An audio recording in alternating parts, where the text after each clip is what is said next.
Yo conocí a uno cuando era chico, que era el paraíso aquel de Adán y Eva, entre el Tigris y el Éufrates. Y paraíso siempre había sido una cosa muy bella. Se iba desnudo hasta que comieron manzana.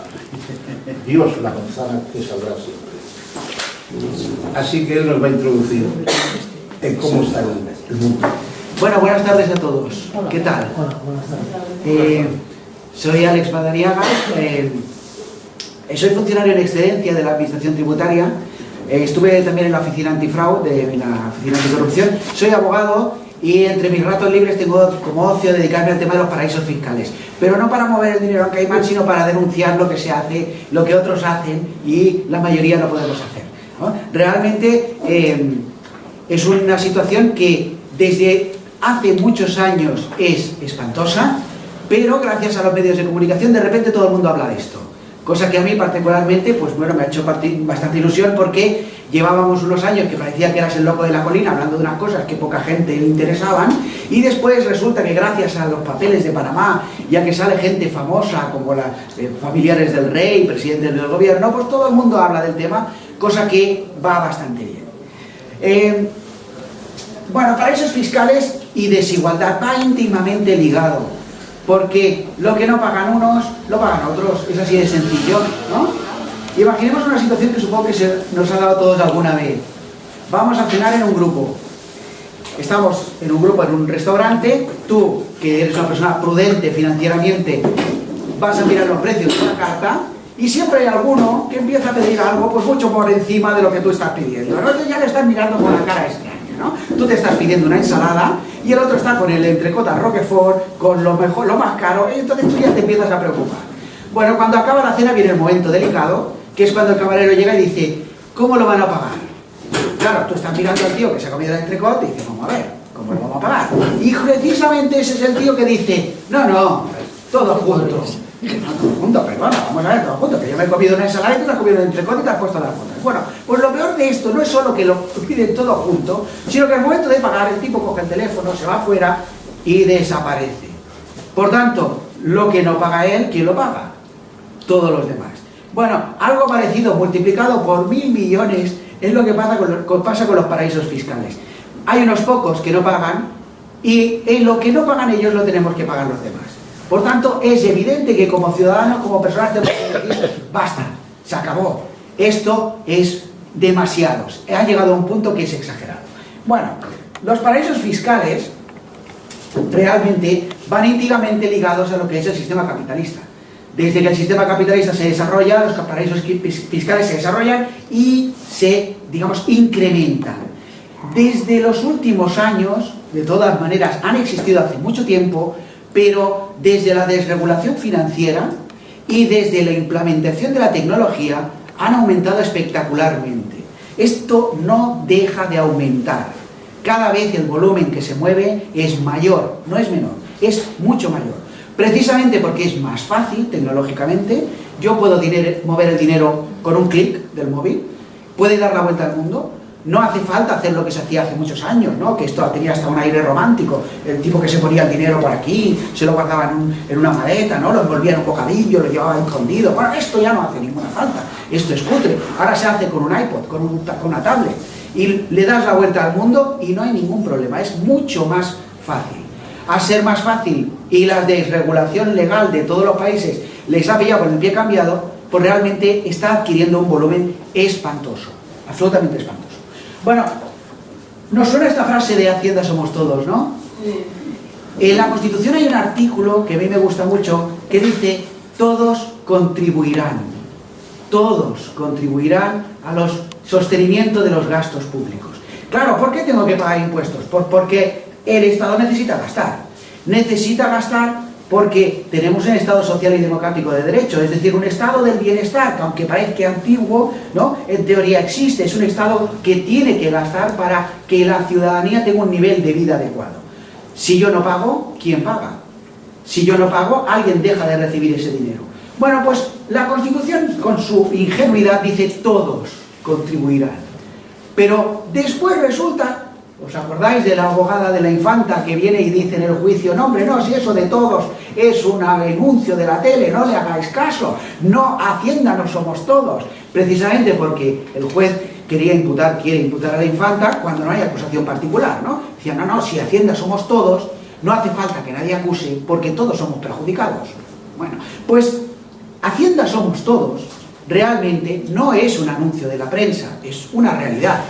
Cada euro que todo el mundo tiene que pagar es un euro que después se distribuye. Por tanto, es absolutamente importante controlar los ingresos para poder justificar los gastos. Es absolutamente equilibrado.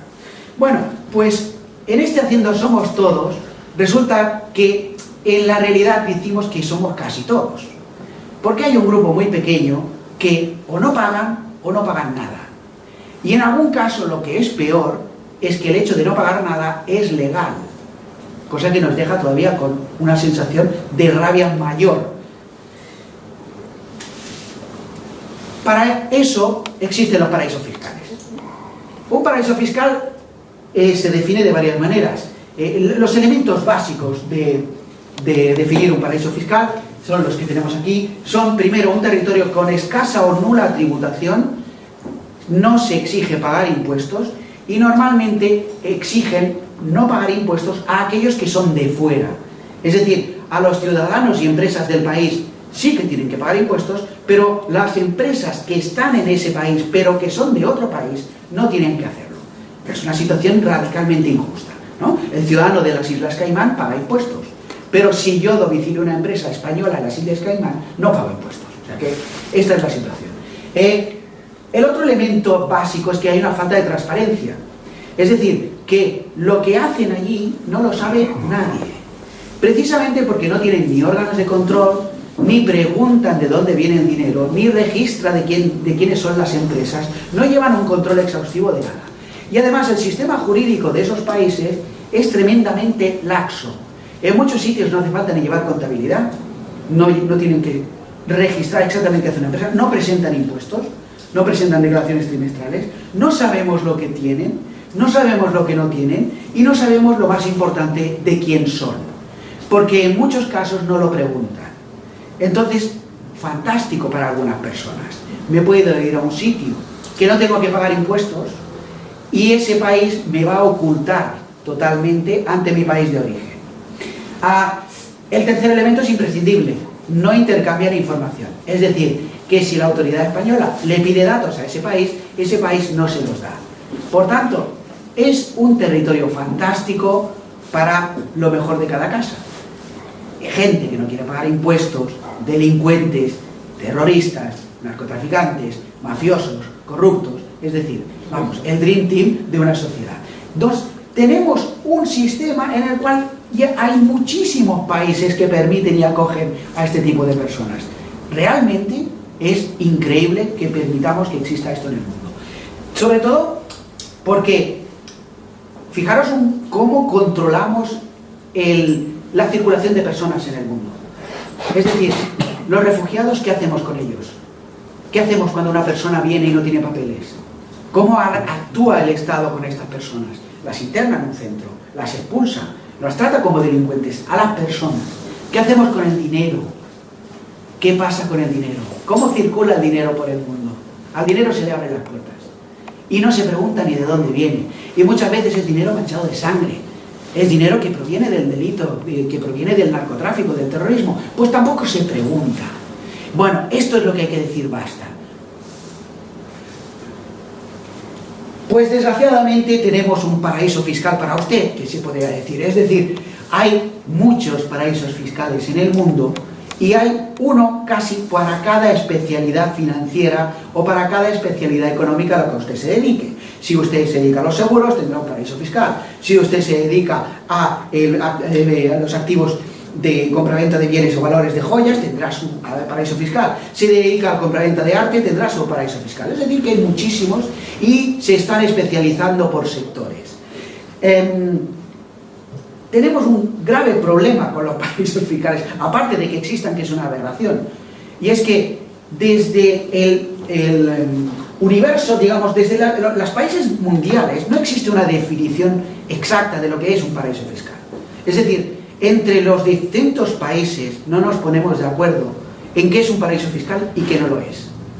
Si no nos ponemos de acuerdo en qué es un paraíso fiscal y qué no lo es, ¿cómo vamos a luchar con ellos? Si ni siquiera sabemos cuántos tenemos o cuáles son paraísos fiscales. Uno de los criterios que se utiliza es no intercambiar información. Bueno, pues como decimos, echa la ley, echa la trampa, muchos paraísos fiscales lo que hicieron es firmar convenios diciendo que intercambian información entre ellos. Es decir, lo firma Aruba con las Antillas holandesas, lo firma Aruba con las Islas Caimán y con las Islas del Canal. Y por tanto el país dice, yo tengo 4 o 5 convenios firmados, intercambio de información. Hombre, no tiene ninguna lógica. Usted tendrá que intercambiar información con los poderes económicos mundiales, con la Unión Europea y con Estados Unidos. Entonces sí que realmente creeré que lo está haciendo. Pero como no existe una definición unívoca, de hecho la OCDE, que es el organismo internacional que se dedica a estas cosas, según la OCDE no existen paraísos fiscales en el mundo. Porque todos los países, quieras o no, han firmado convenios de intercambio de información, aunque sea entre ellos. Y por tanto no se cumplen los requisitos. Lo primero que tenemos que hacer es delimitar qué requisitos tienen, hacerles la foto, identificarlos y acabar con ellos. Bueno, esto es lo que en teoría está haciendo la Unión Europea. ¿Ya?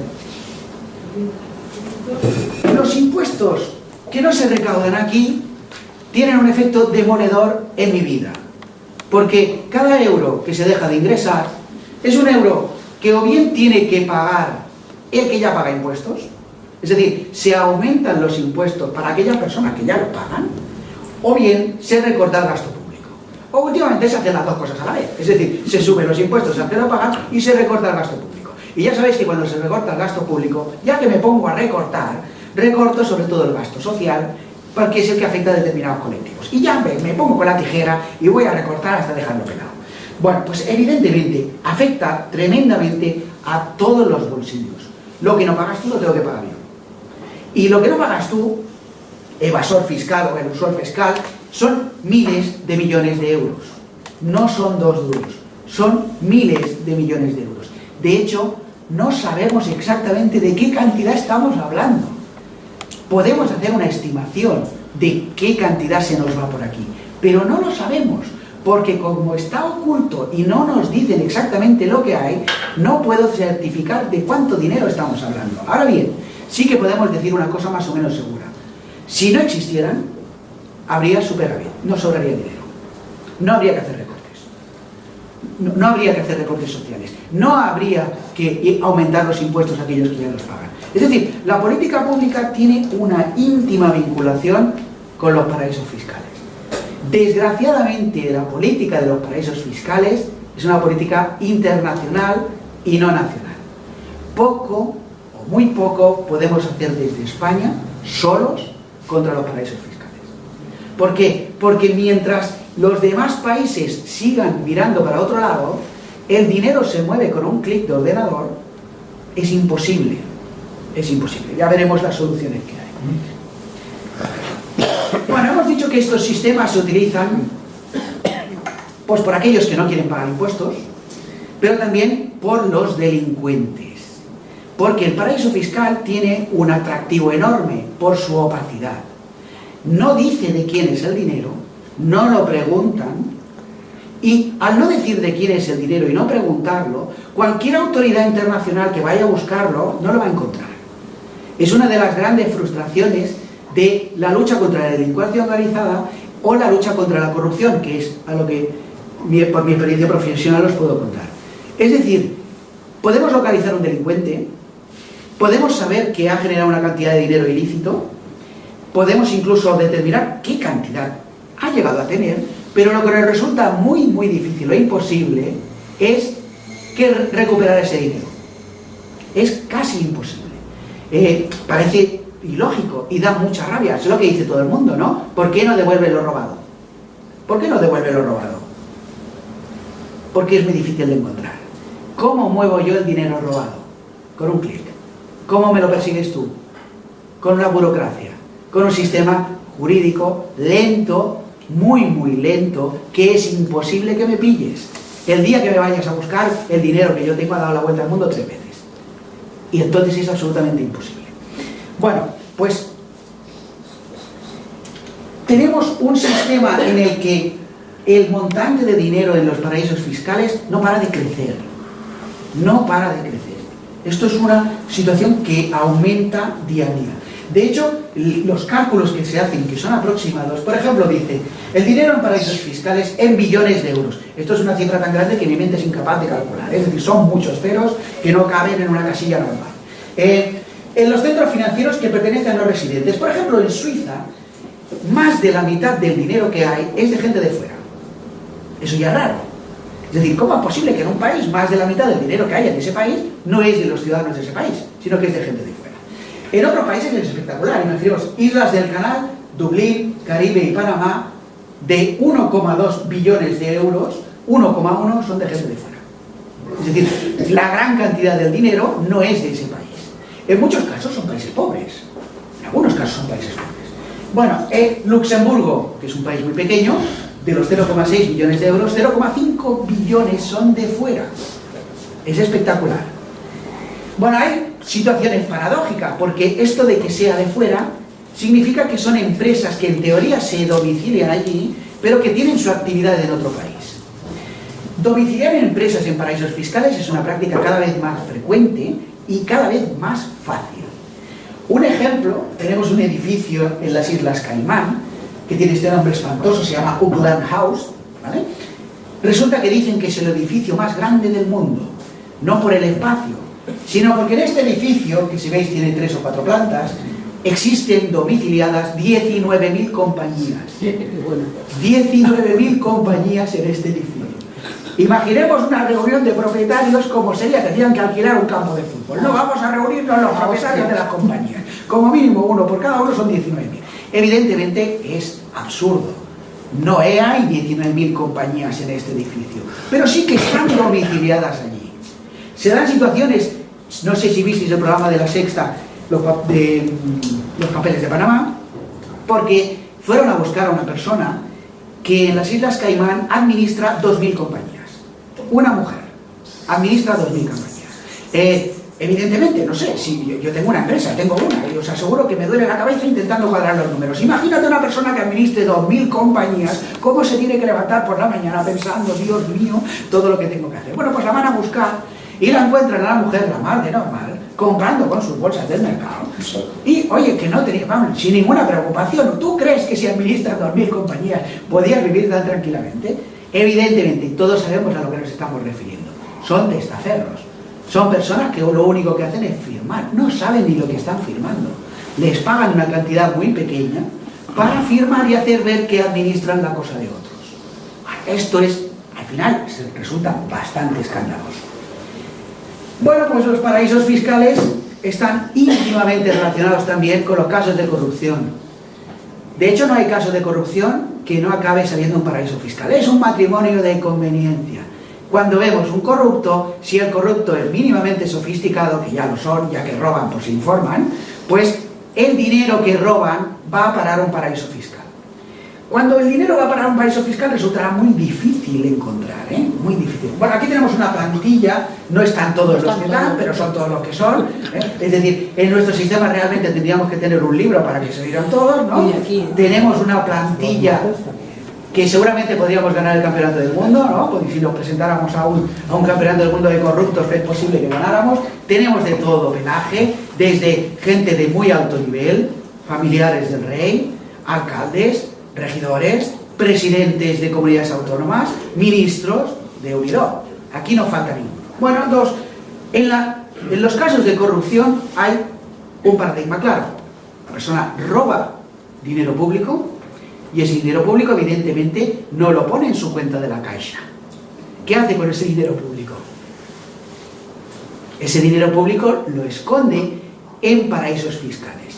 Los paraísos fiscales permiten que ese dinero llegue allí, se oculte el titular, pero es que además el sistema permite que ese dinero vuelva en forma de inversión en un activo que puede ser un piso de Paso de Gracia. Es decir, el corrupto puede robar, puede llevarse su dinero fuera y ese dinero puede servir para que mediante una empresa comprar un piso en el Paso de Gracia. Y lo peor, tú puedes investigar, tú puedes ver que el dinero ha salido de España, pero tú no puedes asegurar que ese dinero lo tiene en esa empresa. ¿Por qué no lo puedes asegurar? Porque el país de origen no te lo va a decir, porque ellos no lo preguntan.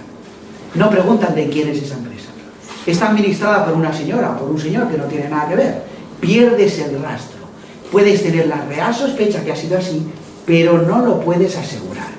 Con lo cual, una respuesta penal a los casos de corrupción en muchas ocasiones queda en nada, porque ves un rastro, pero ni localizas el dinero, ni puedes asegurar que esa persona tiene ese activo. Es frustrante, realmente frustrante. ¿Cómo se lucha contra estas prácticas? Bueno, se lucha con sistemas burocráticos, evidentemente. Aquí la manera legal es a través de lo que se llama una comisión rogatoria, que tiene un nombre un poco vergonzante, pero es ese. Es decir, comisión rogatoria, te estoy pidiendo por favor que me des la información. La comisión rogatoria existe cuando el otro país tiene convenio conmigo.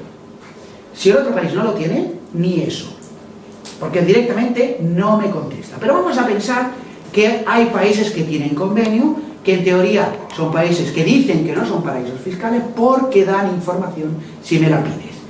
Por ejemplo, Panamá salió de la lista de paraísos fiscales española porque firmó un convenio de intercambio de información. Lo firmó en la época de Zapatero, porque como había una empresa que quería construir un canal allí, ¿no? SACIR, ¿no? Que estaban haciendo ahí un canalcillo, que luego tuvieron algún problema con los números, resulta que a cambio de construir el canal tú me quitas el paraíso fiscal. Fue un pacto, se firmó un convenio, que por cierto ha sido uno de los más inútiles del mundo, porque todas las peticiones que ha hecho España a Panamá han caído en saco roto, no se han contestado. Y esto después acaba siendo así. Es decir, puedo tener un convenio que dice que te doy información, pero luego no te contesto. Bueno, tenemos un convenio, imaginemos que tenemos un convenio. Y por tanto yo sé que el dinero ha salido de aquí y se ha ido a ese país. Voy a preguntárselo. ¿Cómo se lo pregunto? No es tan fácil como llamar por teléfono y decir, oye, ¿me puedes decir si Bárcenas tiene dinero en Suiza? No, esto no es tan fácil. ¿Cómo se hace? Con la comisión rogatoria. Es una comisión rogatoria a través del tratado internacional, lo tiene que firmar el juez competente a través del Ministerio de Asuntos Exteriores y de Justicia, llega al ministro competente de su país, que lo envía al banco. Esto no es rápido, puede tardar meses. Bueno, cuando llega al banco yo le estoy preguntando, ¿esta cuenta de quién es? ¿Vale? Y lo tengo que hacer así. No puedo decir lo lógico. Por ejemplo, ¿me puede decir si el señor Bárcenas tiene cuentas en Suiza? Esto no vale. Esto se llama una fishing expedition, que es una excursión de pesca, y eso está prohibido. Es decir, usted me tiene que decir y me tiene que preguntar si el número de cuenta 504206B es del señor Bárcenas. Esto me lo puede preguntar. Pero no me puede preguntar si el señor Bárcenas o el señor Pujol tiene alguna cuenta en Suiza. Claro, significa que yo desde aquí tengo una información. La tengo que tener. No puedo ir a ciegas, ¿vale? Bueno, después, más problemas.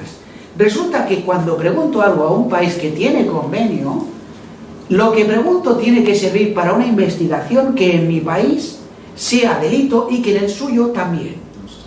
¿Vale? Problema número 1, el delito fiscal no existe en la mayoría de paraísos fiscales, es evidente.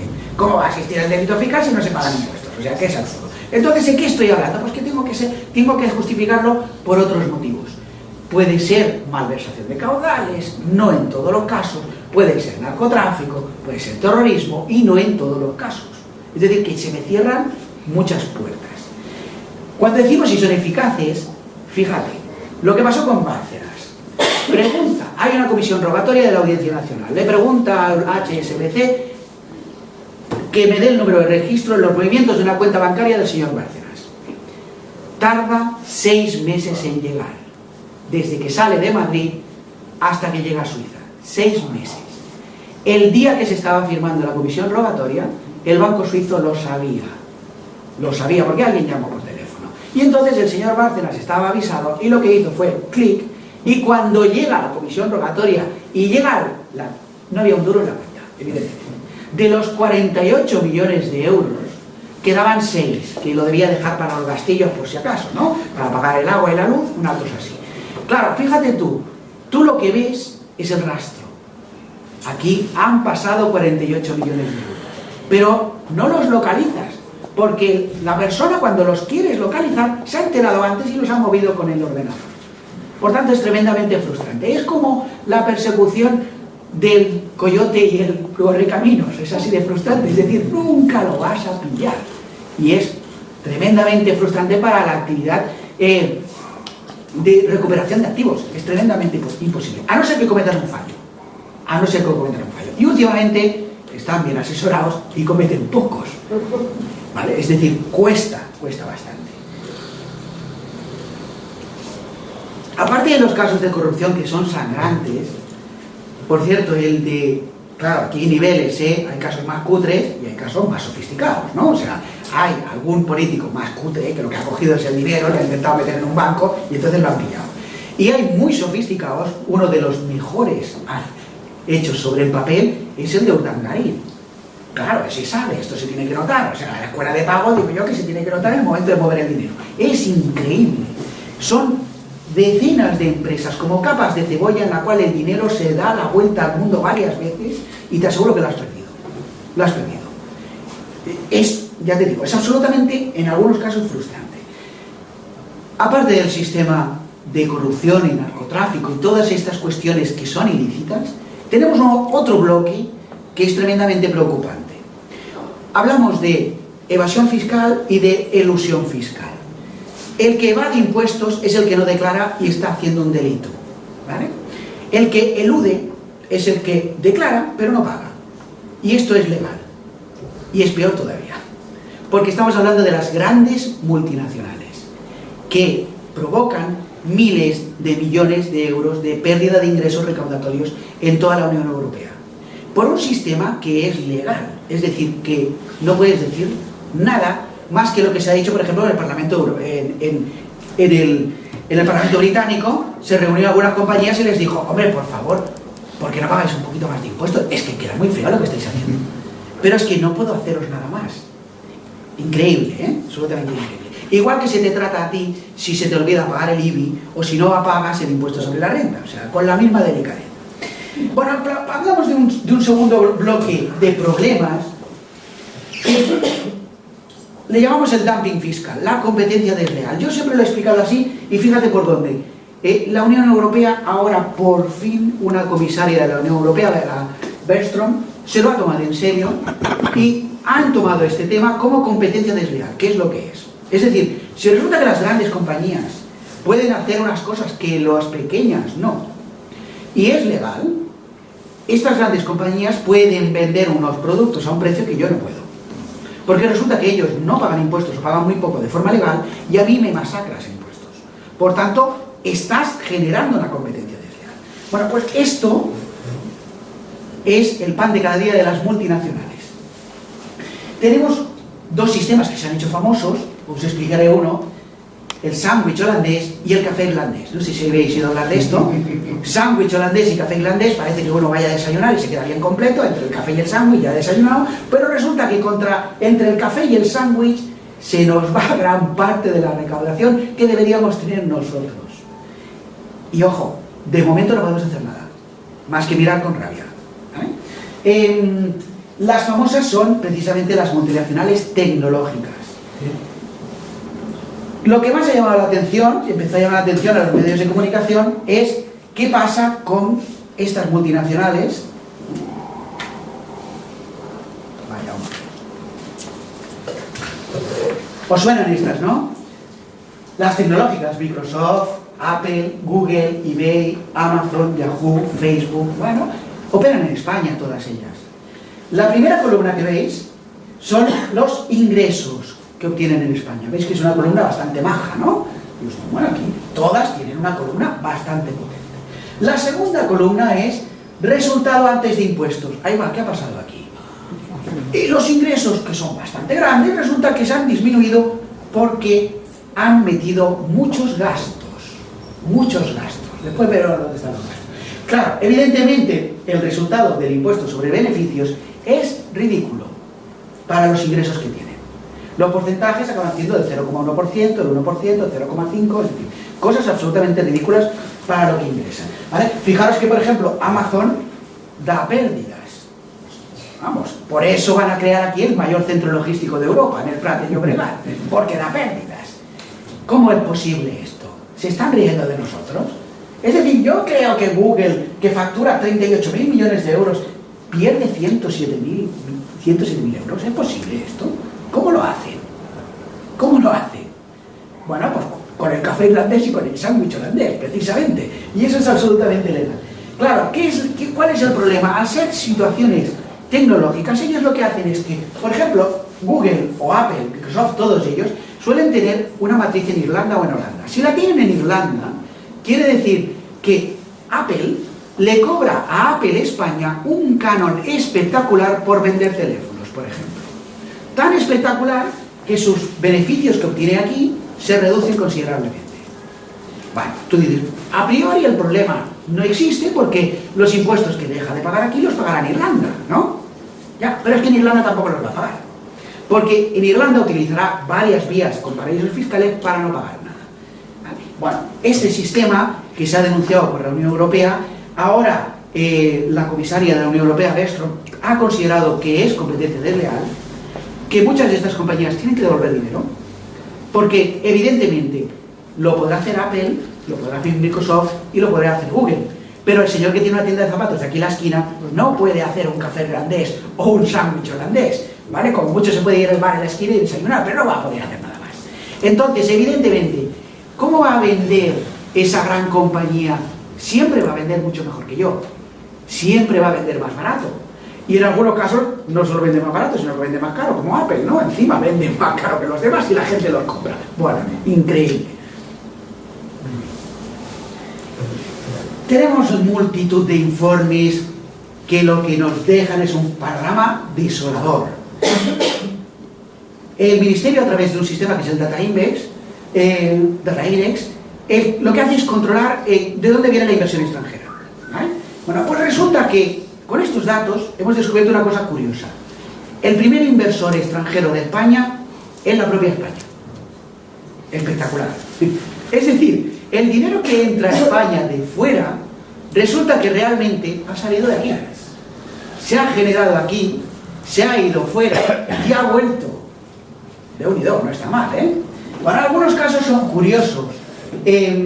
Aquí nos dice que, por ejemplo, el 55,4% de la inversión extranjera en España proviene de territorio de paraísos fiscales. Más de la mitad del dinero que entra viene de paraísos fiscales. Las grandes inversiones que se realizan en nuestro país, en la mayoría de casos, vienen de paraísos fiscales. Curioso. Por ejemplo, la inversión extranjera de Luxemburgo, el dinero que entró a España de Luxemburgo, fue más de 10 veces superior que la de los Estados Unidos. Esto no es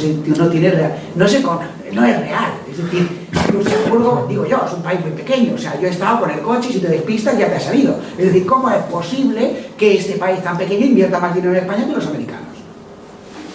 Evidentemente con sistemas extraños. Bueno, vamos a poner un ejemplo práctico para que veamos cómo funciona el tema. Imaginemos un señor, empresario, que gana 1 millón de euros. No está mal, ¿eh? Una facturilla que no está mal. Si este señor esto lo lleva a su impuesto sobre la renta, va a tener que pagar el 48% y por tanto de ese 1 millón de euros, Hacienda se quedará 480.000 euros. Así que va a estar... Vaya, bueno, no va a estar muy contento, ¿eh? Pero a este señor le dicen, mira, no lo lleves a la renta, hazlo de otra manera, monta una sociedad. Monta una sociedad que sea la persona que facture ese 1 millón de euros. Por tanto, imaginemos que este señor, este 1 millón de euros, en vez de cobrarlo él, lo cobra una sociedad. La sociedad tributa al 25%, por tanto, 250.000 euros, pero ahora bien, el día que él quiera sacar ese dinero de la sociedad y llevárselo a su renta, tributa por dividendos el 23%, con lo cual va a tributar el 48%, que es lo mismo de antes. Es decir, que se ha quedado igual. ¿Vale? Por tanto, tampoco lo tenemos demasiado contento con este sistema. Bueno, pero ahora pregunta a unos asesores, ¿cómo lo puedo hacer para que esto me salga más barato? Y entonces tenemos una opción, y aquí ya hablamos de planificación fiscal, ¿no? Y vamos a pensar qué es lo que podemos hacer para pagar menos impuestos, dentro de un margen es legal. vamos a crear una empresa en Holanda. Las empresas holandesas se llaman, este es un nombre pronunciado, se conocen como BVs. Voy a montar una BV en Holanda. Bueno, pues monto una BV en Holanda. En Holanda el impuesto de sociedades es del 25%. Bueno, me va a quedar igual, pero no existe tributación por dividendos. Por tanto, si las filiales españolas se llevan el beneficio a Holanda, este dividendo ya no tributa. Con lo cual, pues hombre, ya me voy a ahorrar un dinerito. Voy a tener 250.000 euros en vez de 480.000, que es lo que tenía antes. ¿Estoy un poquito más contento? Pues no del todo, porque este señor considera que sigue siendo demasiado. Entonces alguien le ha dicho, oiga, vamos a hacer otra cosa. Vamos a hacer lo que se llama planificación fiscal agresiva. Esto es un nombre técnico que se utiliza. Yo directamente le llamo robo. Planificación fiscal agresiva, pues bueno, esto directamente es un robo. ¿De qué hablamos? Montamos la BV en Holanda, nos llevamos el 25%, o sea, nos llevamos el beneficio todo a Holanda. En teoría tributa el 25% en Holanda, pero no se queda en Holanda el beneficio, sino que yo creo otra empresa en las Antillas holandesas, con la cual Holanda tiene convenio y por tanto es perfectamente legal. Esta empresa de las Antillas, mediante créditos elevadísimos, royalties, canons o lo que se te pueda imaginar, disminuye o elimina el beneficio holandés y se lo lleva a las Antillas holandesas. Y en las Antillas holandesas voy a pagar un 1,7%. Por tanto, mediante el sándwich holandés, ¿qué es esto? Voy a pagar 17.000 euros contra los 480.000 que tendría que pagar en España. No está mal el ahorro, ¿eh? Me da para unas vacaciones. Se llama sándwich holandés precisamente porque el sándwich es el queso que está en medio de las dos figuras. Tenemos a España, que es un trozo de pan, y tenemos el trozo de pan, que es el paraíso fiscal. Y en medio está el queso, que precisamente permite que del dinero se vaya aquí y allí y tribute el 1,7. Bueno, esto en realidad no acaba aquí, ¿eh? Porque estos señores continúan pensando que 17.000 euros sobre 1 millón es mucho. Perdona una interrupción, es que para mí esto es como mucho, entonces me cuesta entenderlo.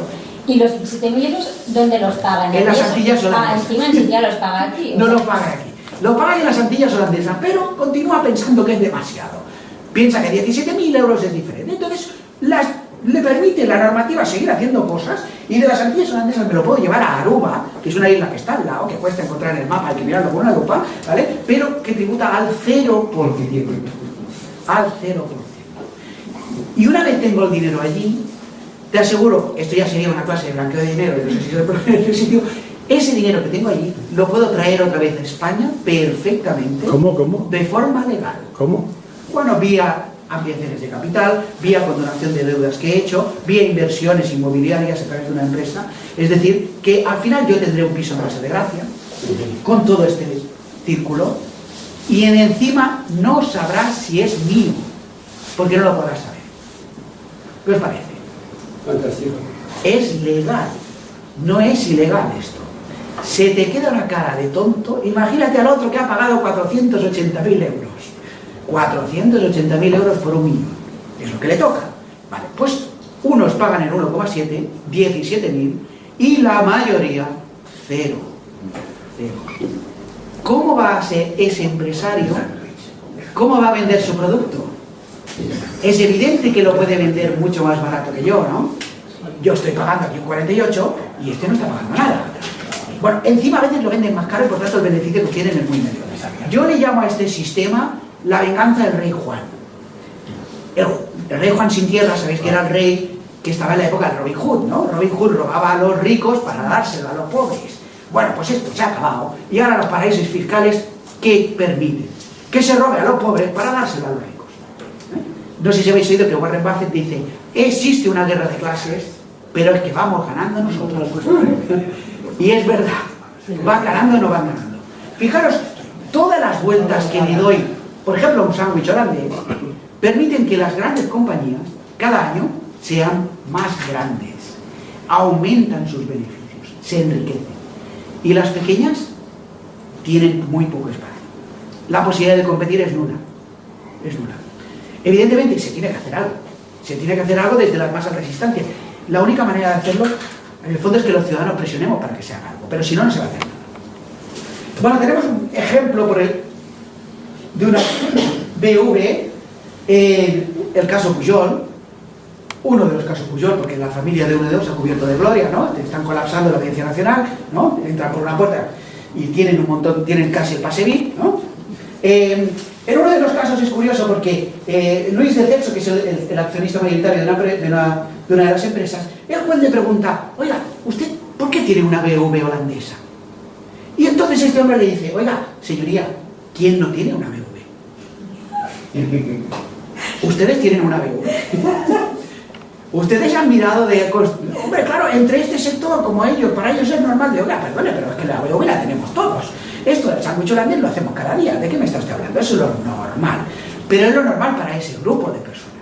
Por ejemplo, en el caso Pujol, Uriol Pujol, que sabéis que tuvo algún problemilla con las ITVs, no quiere decir que no pasara ITV, sino que tenía una cuestión de corrupción con las empresas de ITV. Bueno, pues una de las empresas de ITV que controlaba las ITVs en Cataluña es Certio ITV SL, esto es una sociedad, que el 26,74% de esta sociedad pertenece a Cevica Holding BV, holandesa, ¿vale?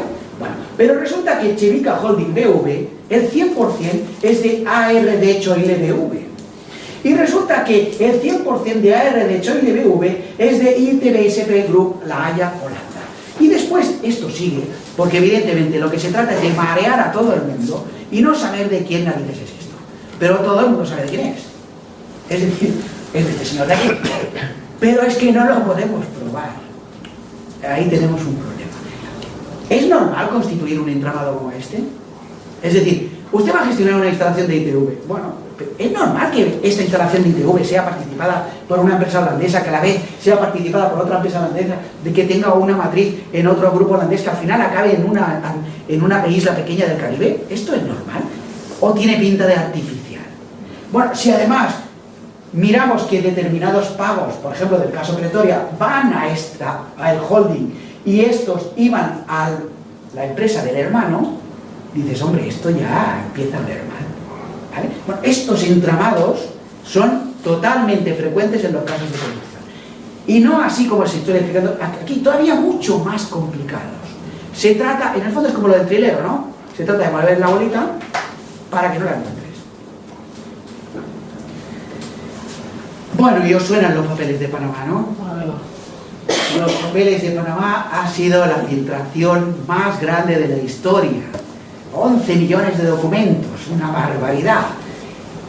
Sobre todo lo que ha llamado la atención son los personajes públicos, famosos, políticos, artistas, deportistas, que se les ha pillado que tenían cuentas, empresas en paraísos fiscales. Ha servido, es cierto, para poner el tema de los paraísos fiscales en el primer orden del sistema mediático, cosa que ha ido muy bien. Es decir, todo el mundo habla de los papeles de Panamá. Y todo el mundo habla porque ha salido el señor Soria, ha salido, creo que es familiar del rey, esta señora, no recuerdo qué, ¿no? Hermana del rey. Ha salido este señor Bertino Osborne, que no sé si recordáis que le preguntaron y dijo, hombre, pero si esto lo hacemos todos. Como el de la OBV. No, si esto es algo, pero claro, como entre ellos cuando se reúnen allí en Sotogrande, entre ellos, a tomar su vino fino, digo, hombre, ¿tú qué tal tu BV? ¿Cómo va? ¿Y cómo va Caimán? Claro, es verdad que no es lo mismo que nuestras conversaciones, ¿no? Que es otro nivel. Pero oiga, esto no lo hacen todos. Esto lo hacéis todos ustedes, pero no todos. Todos ustedes. La cuestión es que en nuestro país falta un reproche social a este tipo de comportamientos.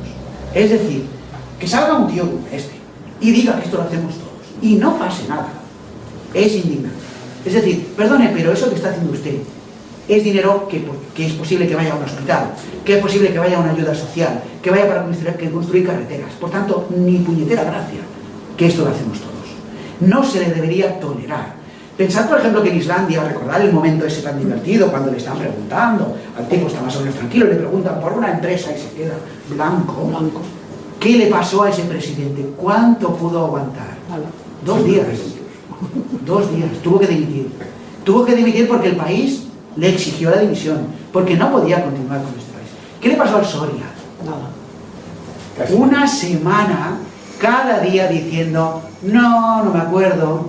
Esto también es precioso, tiene una memoria de pez, ¿eh? Es decir, claro, imagínate, supongo que debes tener tantas cosas que se te olvidan. Tú si tienes 1 millón de euros, digo yo que te acuerdas dónde está, ¿no? Bueno, pues esta gente no, se ve que, pues mira, tenía una empresa en Caimán, no me acordaba tú, oye, mira, qué cosas, ¿no? Pues evidentemente suena cachondeo,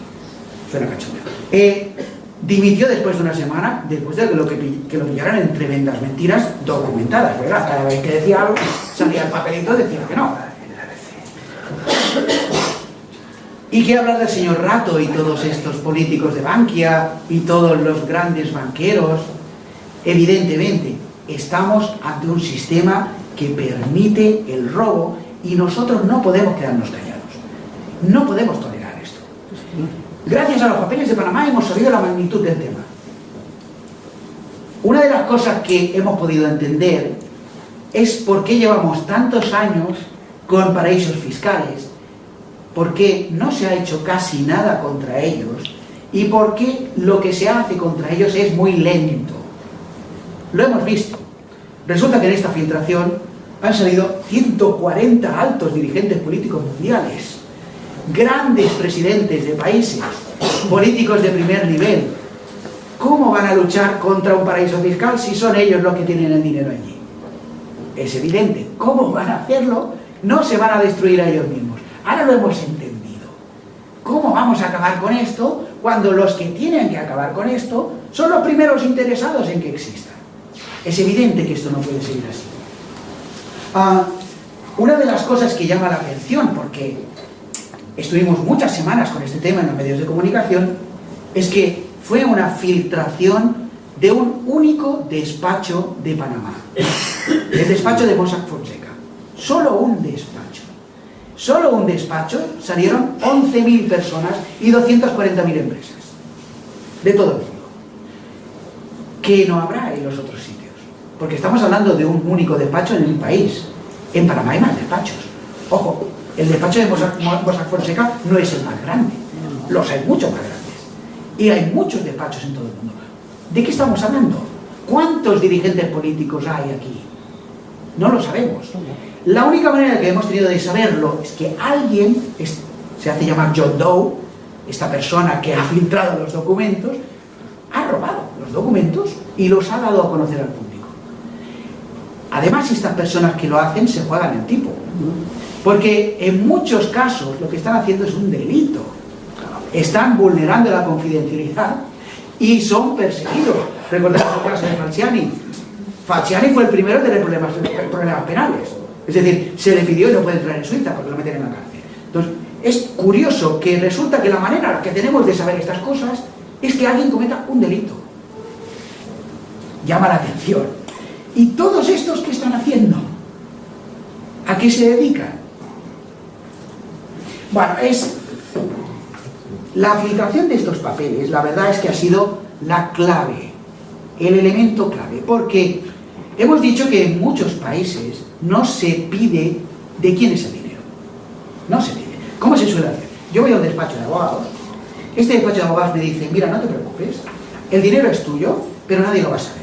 Yo como despacho te voy a poner un señor o una señora que te lo va a gestionar en nombre tuyo, esto se llama trust en inglés, confianza, estupendo, y por tanto nadie lo va a saber. Y si algún día un Estado pregunta de quién es la cuenta número 5426, le diremos que es de Margarita Robles.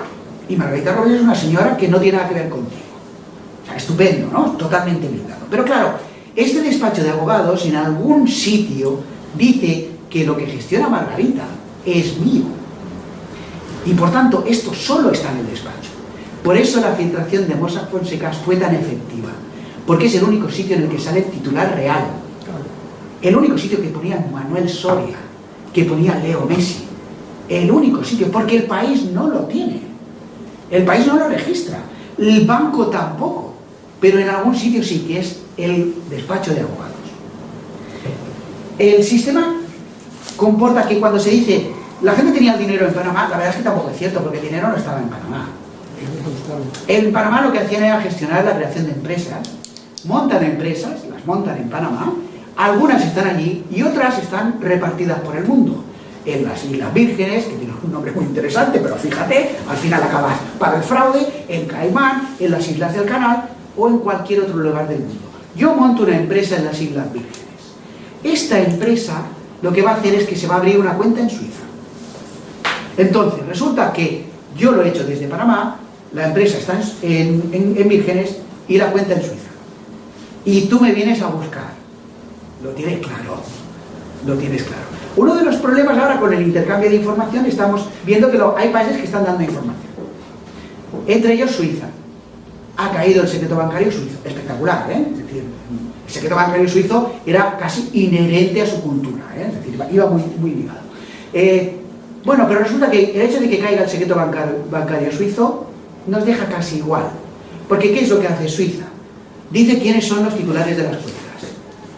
Pero claro, yo no estoy como titular de la cuenta en Suiza. Está una empresa que yo he montado en Panamá, domiciliada en las Islas Vírgenes y administrada por una señora que se llama Margarita, ¿eh? Y que tiene una cuenta en Suiza. No hay ninguna relación conmigo. El día que Suiza pase la lista, yo no estaré.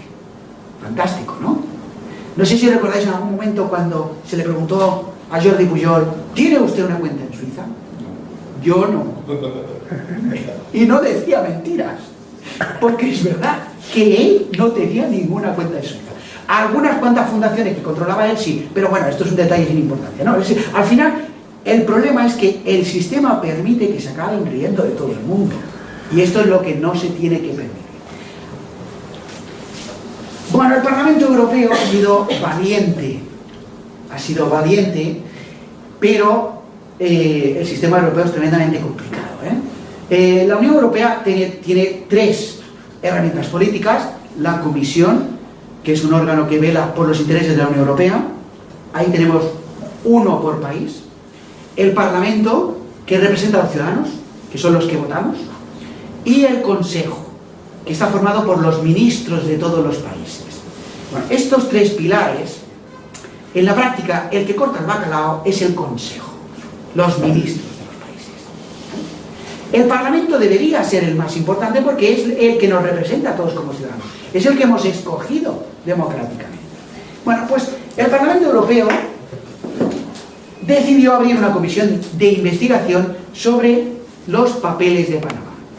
Una iniciativa del Grupo Verde Europeo fue refrendada por más de la mitad de los diputados del Parlamento Europeo. 347 diputados se mojan y dicen sí, vamos a hacer una comisión de investigación sobre los papeles de Panamá.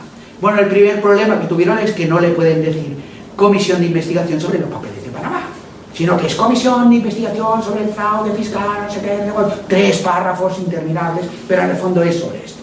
Lo que se intenta verificar es qué ha pasado. ¿Cómo es posible que todo esto haya pasado delante de nuestras narices y no nos hayamos dado cuenta? Vamos a investigar desde el Parlamento Europeo cómo ha podido ser. Tengo el honor de participar en esta comisión a través de una diputada del Parlamento Europeo. Estamos asesorando, pero la posibilidad de avanzar es mínima, desgraciadamente. ¿Por qué? Lo primero que ha hecho el Consejo, que es el órgano que realmente manda en Europa y formado por los ministros, es que ha enviado un comunicado a todos los órganos de Europa diciendo no colaboren con la comisión de investigación del Parlamento. Espectacular. O sea, el Parlamento Europeo, que representa a los ciudadanos, que son los que hemos votado, los ciudadanos, toma una decisión de que es investigar qué ha pasado delante de las narices de toda Europa, y el Consejo, que son los ministros, dan la orden de no colaboren con el Parlamento Europeo. Vergüenza. Increíble, increíble. Es decir, esto desgraciadamente es que me llama la atención, porque en la prensa ni lo habéis visto, ha pasado cuando debería ser. ¿Cómo puede usted, ministro, decir no colabore con el Parlamento cuando el Parlamento es el representante? Es mi representante y está preguntando cosas. Y ojo, que lo que estamos preguntando es de interés, es saber cómo narices a poder pasar esto y qué podemos hacer para arreglarlo. Bueno, pues la comisión ha citado, por cierto, a Mossack y Fonseca, pero evidentemente es complicado que vayan, ¿no? Y se trata de elaborar una pauta para ver no solo lo que ha pasado, sino cómo podemos arreglarlo. La fotografía más o menos está hecha de cómo podemos arreglarlo, pero falta la voluntad política de arreglar algo. ¿Cómo podemos arreglarlo? a nivel de la Unión Europea algo podemos hacer. A nivel de un Estado podemos hacer bien poco, ¿eh? Pero a nivel de la Unión Europea sí.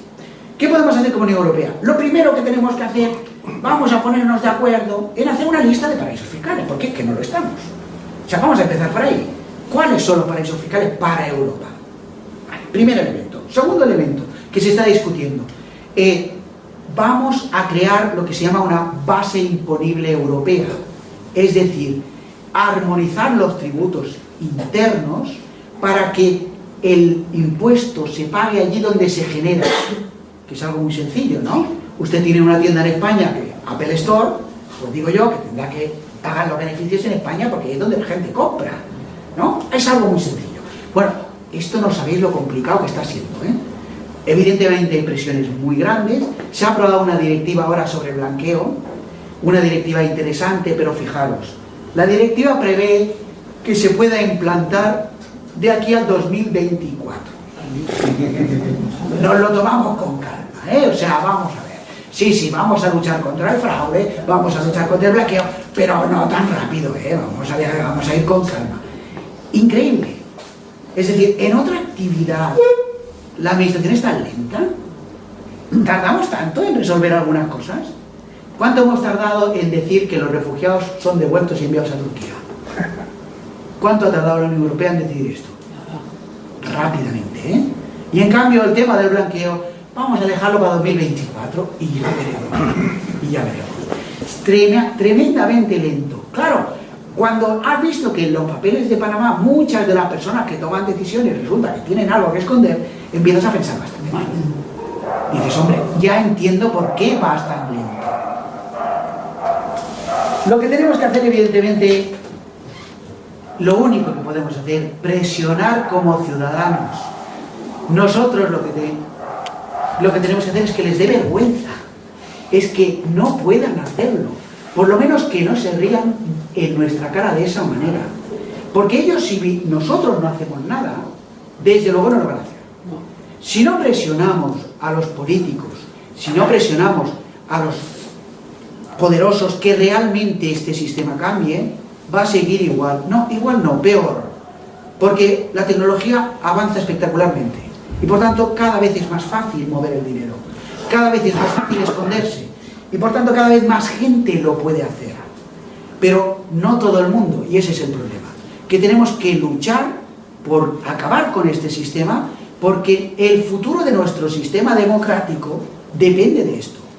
Si no, lo que vamos a conseguir es que todo el peso recaudatorio caiga sobre los que ya pagan impuestos, sobre la clase media y las pymes, y en cambio aquellos pocos que no lo pagan cada vez se enriquecen más y no hace más que acrecentar la desigualdad.